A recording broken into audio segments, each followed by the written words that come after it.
Assalamualaikum and salam sejahtera to Madam Ross as our lecturer. Today our group will be presenting chapter 2.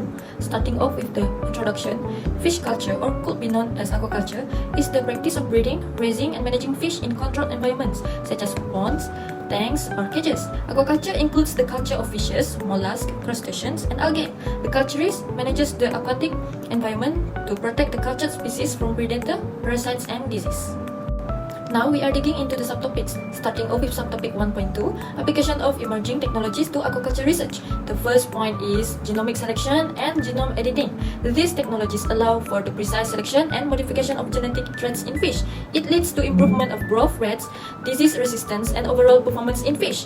The second one is blockchain technology. This technology ensures transparency and traceability in the supply chain.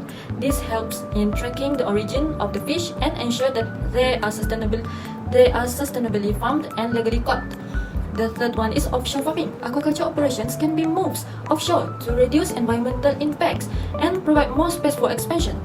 The other one is alternative proteins and oils. There are ongoing research to find sustainable alternatives to traditional fish meal and fish oil.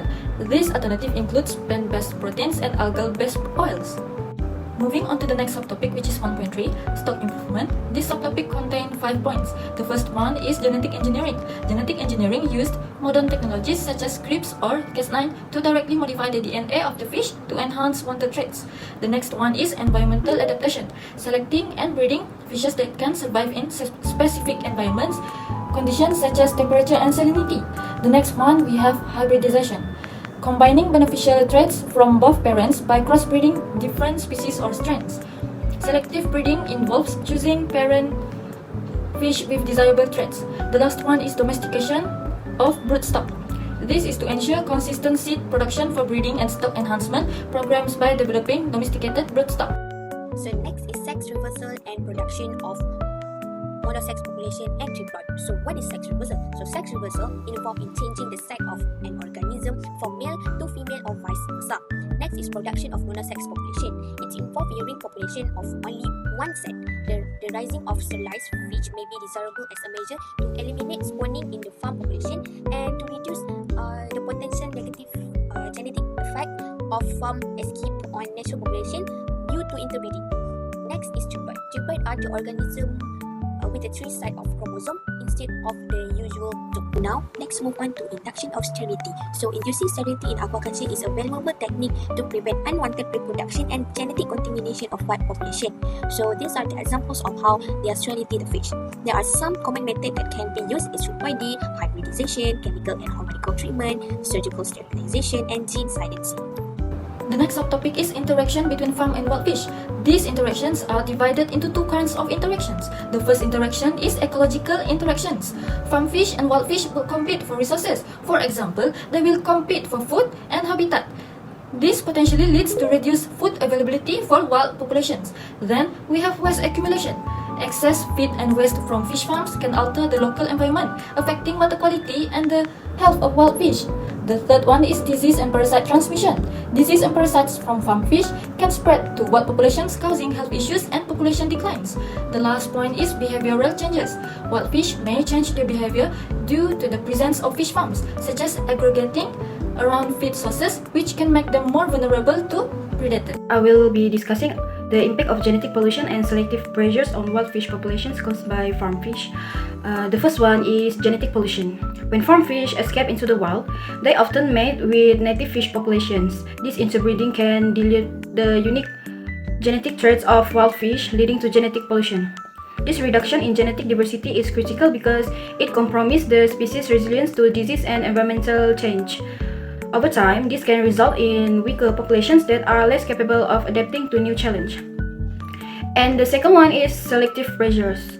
Farm fish are typically bred for traits like rapid growth or disease resistance. When these farm fish interbreed with wild populations, these traits can be introduced into the gene pool. This can potentially alter the behavior, survival, and overall fitness of wild fish. making them less equipped to thrive in their natural environment. The definition of transgenic fish are organisms that have foreign genes deliberately inserted into their DNA using advanced genetic engineering techniques. In essence, scientists take specific genes from other organisms, which can include plants, bacteria, or other animals, and integrate them into the fish genetic material. The primary purpose of creating transgenic fish is to enhance desirable traits that are beneficial for aquaculture and environmental management. This enhancement can include growth rate, disease resistance, and environmental tolerance. For growth rate, transgenic fish can be engineered to grow faster and larger, reducing the time and resource needed for cultivation. The second is disease resistant. By incorporating genes that provide immunity or resistance to common disease, these fish can have a better survival rate, reducing the need for antibiotics and other treatments. And for the last one is environmental tolerance.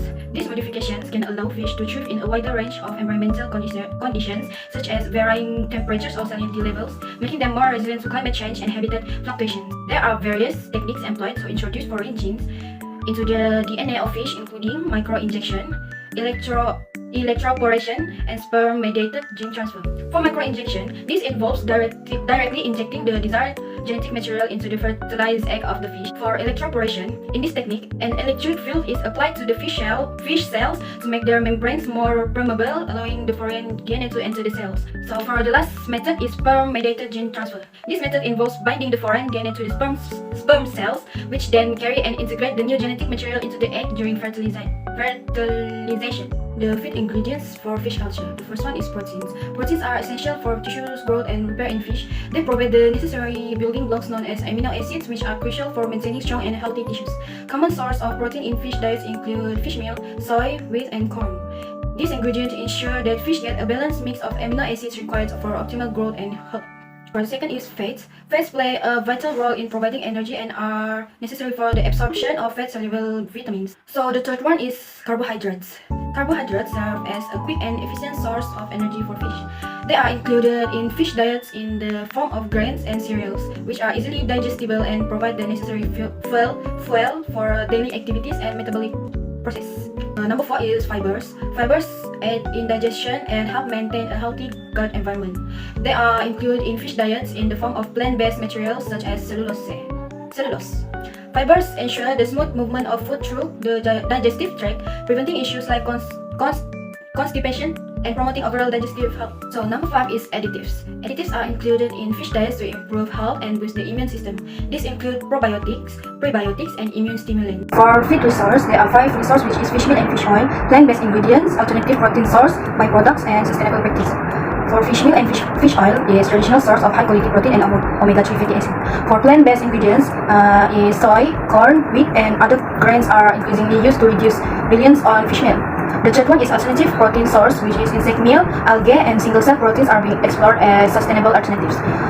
Next is byproducts, is utilization of byproducts from the food industry to reduce waste and costs. And the last one is sustainable practice. Sustainable practice is emphasis on sustainable feed ingredients to minimize environmental impact and ensure responsible aquaculture practice. The next subtopic we have is feed ingredients of plant origin. The first plant origin ingredients that we have is soybean meal. Soybean meal is high in protein and widely used as primary ingredients in fish meal. Rather than that, we have corn gluten meal. A byproduct of corn processing is rich in protein and used as a supplementary protein source. The next one is wheat. Wheat provides carbohydrate and some protein, often used in combination with other plant-based ingredients. The fourth one we have is cottonseed meal, another protein-rich byproduct used as a feed ingredient in aquaculture. Next, we have vegetable meal, source of energy and essential fatty acids, commonly derived from soybean, canola, and flaxseed. The last one is peas and lentils, emerging as alternative protein sources, especially in sustainable aquaculture practices. Is transgenic plant. So transgenic plants are the one whose genetic engineering method have altered genetic so that it gives a new characteristic to the plants that not normally found in the species. So this videos shows how genetic plants are actually happen.